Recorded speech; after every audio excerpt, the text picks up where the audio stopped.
हम लोगों ने बना रखी है। इस संस्था का मूल लक्ष्य है कि गौ माता की रक्षा हो, गौ माता का संवर्धन हो, गौ महिमा का प्रचार हो, गौ माता पुनः व्यक्ति के जीवन में पहुंचे और वो आध्यात्मिक तरीके के साथ साथ उसका वैज्ञानिक रूप भी समाज और दुनिया के बीच में प्रतिपादित हो। इस लक्ष्य के साथ हम लोग कार्य कर रहे हैं, जिसमें गौ माता के सभी आयामों पर, ताकि वो समग्र रूप से रक्षा हो सके। धनबाद के केंद्र है हमारा, ज्यादातर कार्य धनबाद में हो रहा है, किंतु अन्य जिलों में भी हम लोग इन विषयों पर कार्य कर रहे हैं।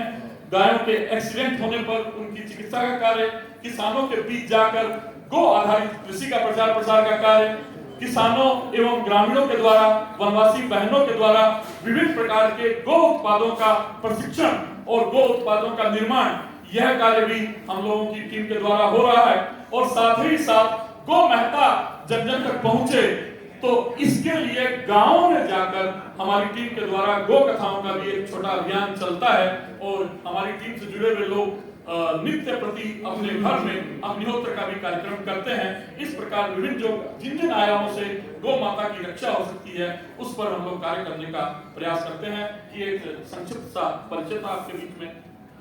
भाई बहनों, आप सभी जानते हैं कि गौ माता की महत्ता पर सबने बोला है, और इसकी महत्ता जैसे कहते हैं नेति नेति कह वेद पुकारे, अर्थात यदि गौ माता की महत्ता पर हम चर्चा आरंभ करें और कई रात और कई दिन बिता दें तो भी अंत है, अनंत है।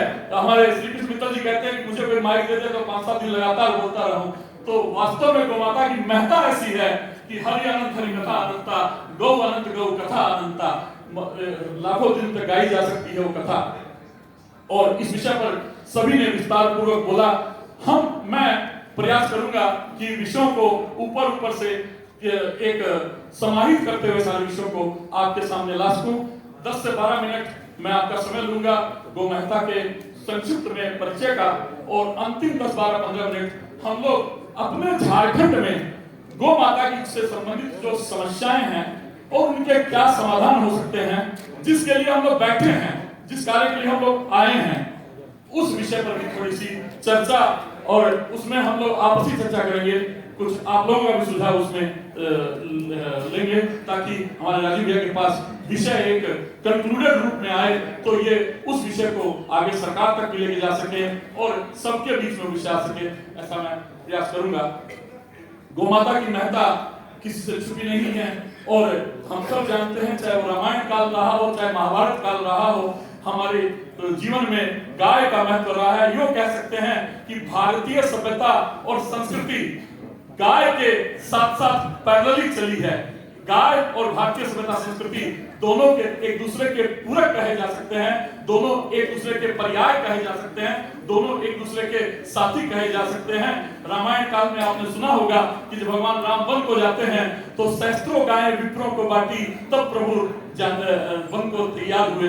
ऐसी कहानी आप लोगों ने सुनी होगी। भगवान राम वन जाने के पहले हजारों गायों का दान करते हैं ब्राह्मणों को, उसके पश्चात वन को जाते हैं।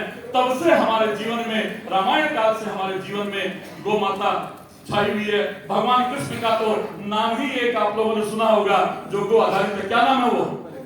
गोपाल।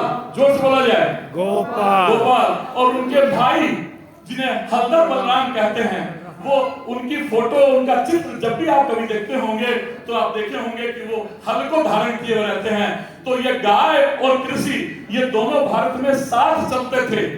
ये भारत में साथ का विषय था, गाय और कृषि। गाय और कृषि एक दूसरे के पूरक हुआ करते थे, एक दूसरे पर आधारित हुआ करते थे, एक दूसरे पर आश्रित हुआ करते थे, जिसके कारण दोनों मजबूत हुआ करते थे।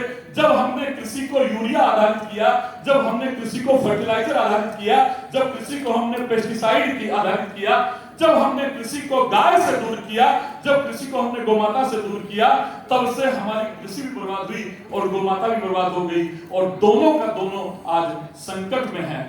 और गोमाता के संकट में होने के कारण अनेकानेक समस्याओं से भी हम लोग ग्रसित हैं। उस विषय पर थोड़ा सा हम लोग चिंतन करेंगे कि गाय के माध्यम से क्या क्या हो सकता है, कैसे संपूर्ण व्यवस्था हमारी गो आधारित है। हम जब गौ माता की रक्षा की बात करते हैं या गाय की बात करते हैं, तो ऐसा नहीं है कि हम किसी अन्य जीव की अवहेलना की बात करते हैं। हमारा भारतीय सोच हमारी भारतीय सभ्यता, हमारा भारतीय चिंतन, भारतीय मनुष्यों का दर्शन गो केंद्रित है। पर केवल वो नहीं है, गाय समस्त जीव जंतुओं की प्रतिनिधि है। अपने भारत सरकार का, भारतीय जीव जंतु कल्याण बोर्ड का जब लोगो भी देखते होंगे तो आप देखे होंगे गाय उसमें केंद्र में है, लेकिन समस्त जीव जंतु चींटी से लेकर हाथी तक उसमें दिखाई पड़ते हैं। गाय समस्त जीव जंतुओं की प्रतिनिधि है। यहां तक कि आप लोगों ने वेदों में सुना होगा, कई बार धरती के लिए गो शब्द का प्रयोग हुआ है हमारे वेदों में, अर्थात धरती और गो भी एक दूसरे के प्रतिपूरक है। आप लोगों ने पुराणों में कहानियां सुनी होगी कि गौ माता का रूप धर करके धरती माता जाती है जब कभी भी संकट में आती थी, जब इस धरती पर राक्षसों का अभिशाप बढ़ता था, राक्षसों का प्रकोप बढ़ता था, तो धरती माता गो स्वरूप धारण करके ब्रह्मा जी के पास या विष्णु जी के पास जाया करती थी। ये कहानी आप लोगों ने सुनी है या नहीं सुनी है? हाँ जी या ना जी? हाँ जी। हाँ जी, ये कहानी हम सबने सुनी है। तो